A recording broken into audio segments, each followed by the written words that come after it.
Oke, assalamualaikum warahmatullahi wabarakatuh. Kembali lagi di channel ini, Aji Motobike. Alhamdulillahnya ya, di sore hari yang cerah ini, gue kembali lagi mereview sebuah motor legendaris dari pabrikan Suzuki. Apa itu motornya? Yaitu Suzuki Crystal tahun 91, ya gak?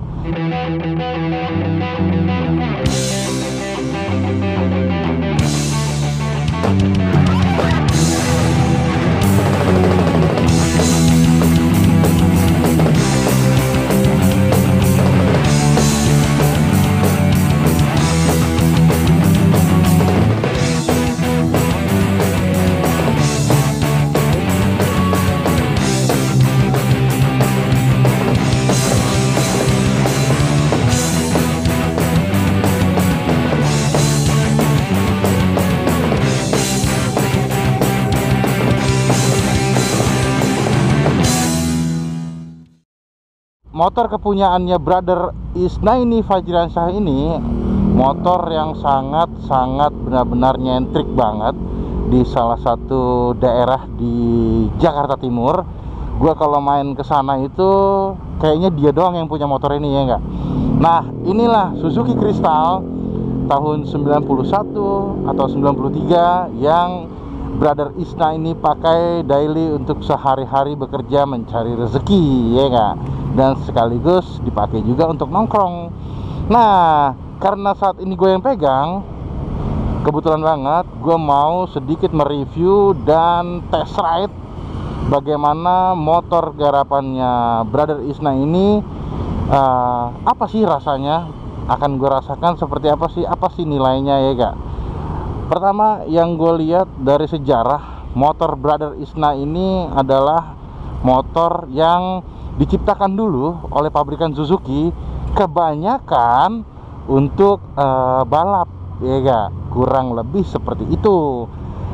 Dan motor ini memang mesinnya itu sudah 110 cc, beda dengan Suzuki Bravo yang 100 cc gitu kan. Ini tuh sudah 110 kurang lebih, sama seperti Suzuki Tornado GS. Nah, jadi kelebihannya motor ini pada saat itu sering dipakai untuk ajang-ajang road race, balap liar ataupun balap drag race, seperti itulah kurang lebih. Terus yang bikin motor ini lucu adalah kok kayaknya motor ini kecil banget gitu ya, pendek banget gitu ya. Nggak seperti motor-motor yang sudah gitu diproduksi sama Suzuki. Ini dimensinya terlihat lebih kecil ketimbang motor-motor saudara-saudaranya, antara RC80 ataupun RC100 gitu. Apakah iya memang dia lebih pendek atau bagaimana? Atau apa karena gara-gara buntutnya yang seperti ini mengakibatkan looknya itu seperti lebih pendek gitu? Oke, mari kita kulik satu persatu motor Brother Isna ini, iya gak? Dari warnanya, ini adalah ciri-ciri warna yang langka untuk tahun sekarang, yang sangat diburu sama pegiat motor-motor klasik. Cuma perbedaannya, Isna ini Isna ini namanya sih memang Isna ya, Isna ini namanya. Cuma Brother Isna ini sudah sedikit memodifikasi di motor bebek jahatnya ini. Antara lain, dia sudah pakai pelek racing, ya kan?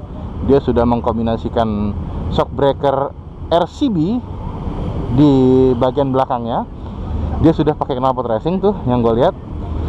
Terus dia sudah mengadopsi teleskopik motor smash, satu paket tuh, antara tabung teleskopiknya ataupun shock dalamnya itu, apa namanya, besi shock breaker dalamnya itu, as shock breakernya. Terus yang kedua, dia sini sudah pakai disc brake, punya smash juga. Yuk kita lihat salah satu lebih dekat yuk. Oke. Nah, kita mulai dari belakang seperti biasa.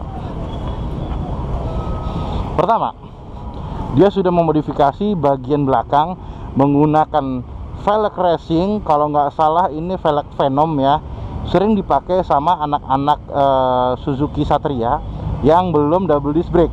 Oke.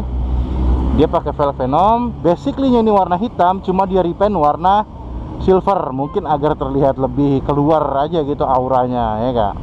Terus yang kedua, dia ini pakai shock breaker RCB Racing Boy, edan. Dia pakai shock RCB. Nah, gue kurang suka sama Suzuki Crystal ini. Pertama, ini pegangan shock breaker belakang itu tinggi banget, iya Kak.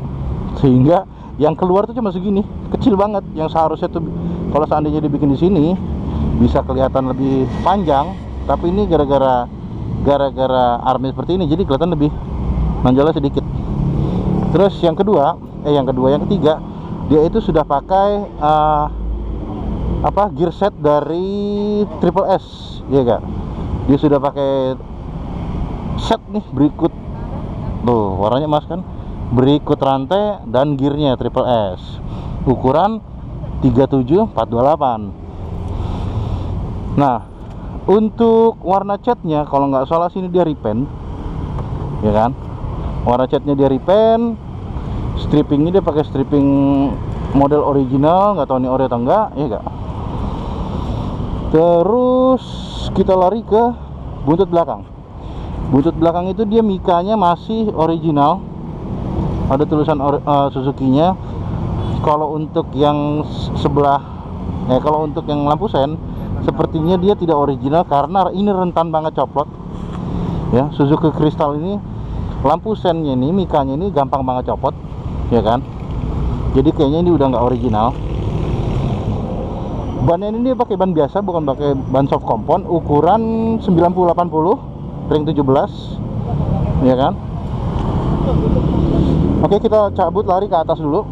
Nah, untuk dari sektor atas, dia sudah memodifikasi sedemikian rupa supaya ngebuat dia tuh jauh lebih nyaman. Nah, kalau untuk ininya masih standar, cuma yang gue tahu mika speedometernya itu sudah diganti dengan yang tidak ori. Karena jujur, perintilan kristal itu lebih mahal daripada perintilan Bravo. Boleh dicek, oke? Dia pakai tidak ori. Untuk speedometernya mati. Untuk ampere bensinnya pun juga mati. Cuma indikator-indikator ini masih nyala, ya. Terus dia ganti holdernya. Ini gue nggak tahu pakai punya apa. Kemungkinan besar ini pakai punya Fiction, ya. Kemungkinan besar, ataupun untuk variasi aja gitu. Kemungkinan besar tuh punya produksi variasian gitu.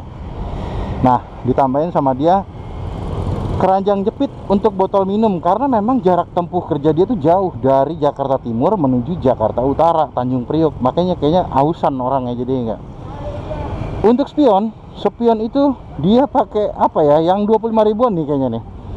Memang sih dia bilang belum 100% jadi ini motor. Nah, ya kan. Kenapa dipasang lagi rigid di sini? Karena dia itu pasang nih, dia pasang rem cakram yang otomatis merubah atau ngebuat si stangnya ini jadi lebih kemakan pendek gitu, jadi lebih ruang itu jadi lebih kemakan. Nah, jadi dia pakai, kenapa dia pakai rigid buat spion? Lantaran ruangnya kepakai untuk penambahan, nah ini nih, penambahan rem cakram, handle rem cakram. Jadi kemakan, mau nggak mau harus ada penambahan rigid seperti ini. Dia pakai rem cakram dari apa nih ya, mereknya ya, kurang ngerti gua. Oke, pokoknya seperti ini. Ini universal kayaknya sih, semua bisa ya. Dan tabung oli remnya berada di atas seperti anak-anak motai. Oke, seperti ini tampilan atasnya. Bodinya pun masih utuh, cuma memang sudah di repaint seperti ini. Agak mengkilat juga ya, bagus juga ya. Mata kucingnya pun juga masih ada. Oke, di sini lucu nih. Ini ada cut engine, nggak tahu berfungsi apa enggak, belum gue coba. Engine starternya juga ada. Terus dia kalau nggak salah pakai tali gas dari YZ, Yamaha YZ. Cuma dia taruh bawah biar nggak terlalu nyentrik gitu. Oke, good. Nah,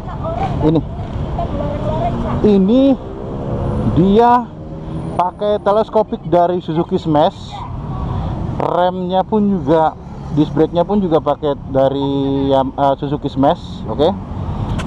Kalipernya juga pakai Suzuki Smash.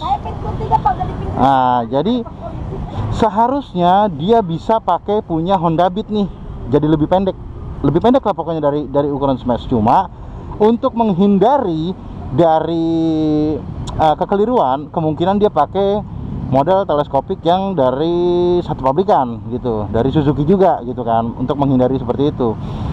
Tabungnya ganti, dalamnya pun juga ganti gitu, pakai punya Suzuki Smash. Untuk ukuran ban depan dia main di angka 70/90, bannya pun juga bukan ban soft compound, ban biasa gitu kan.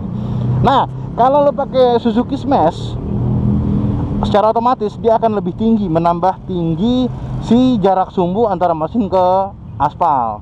Cuma tetap aja kok menurut gue pantas-pantas aja kalau tidak ditambahkan peninggi untuk ukuran belakang. Itu motor tuh akan terlihat ambles ke belakang. Makanya dia katanya sih pakai penambah di dalam sini nih, penambah peninggi shock breaker di dalam sini. Memang nggak kelihatan kan, canggih.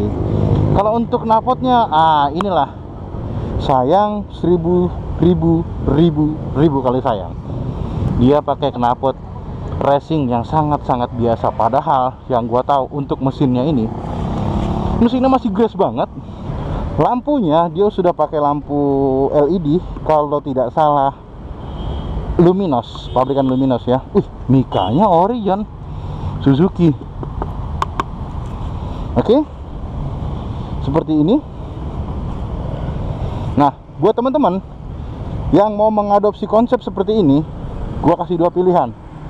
Kalian bisa pakai teleskopik depan punya Honda Beat, atau bisa tetap pakai punya Suzuki Smash. Jadi tampilannya jadi seperti ini, proper. Kalau pakai punya Smash harus ditambahin penambah shock di belakang, ya enggak? Oh, keren kan? Warnanya ciamik, kombinasi warnanya pun juga bagus, hijau ketemu silver dan hitam, 3 warna menjadi satu. Terus yang gue tahu lagi, starternya tuh sebenarnya bisa, tapi karena akinya ngedrop, jadi nggak kuat. Mau nggak mau tuh harus disela. Mau denger nggak suara kayak gimana? Yuk, sebelum kita test ride, kita denger dulu suaranya seperti apa, oke?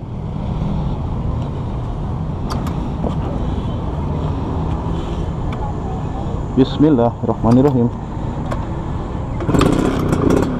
Sayang banget ya, padahal mesinnya garing banget, halus. Cuma karena knalpotnya dia salah pemakaian, jadi seperti ini.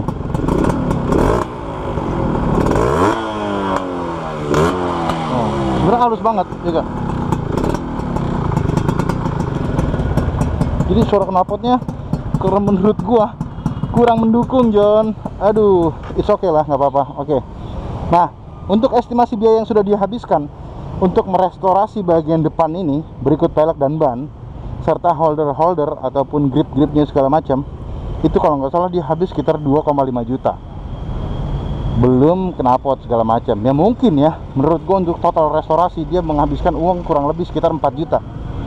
Berikut cat dan membelikan perintilan-perintilan yang kurang kalau menurut gua. Oke? Jadi tunggu apa lagi? Yuk kita test ride betapa endulnya aja, betapa enaknya ini motor saat dipakai. Oke? Jangan kemana-mana, tetap di Haji Motobike.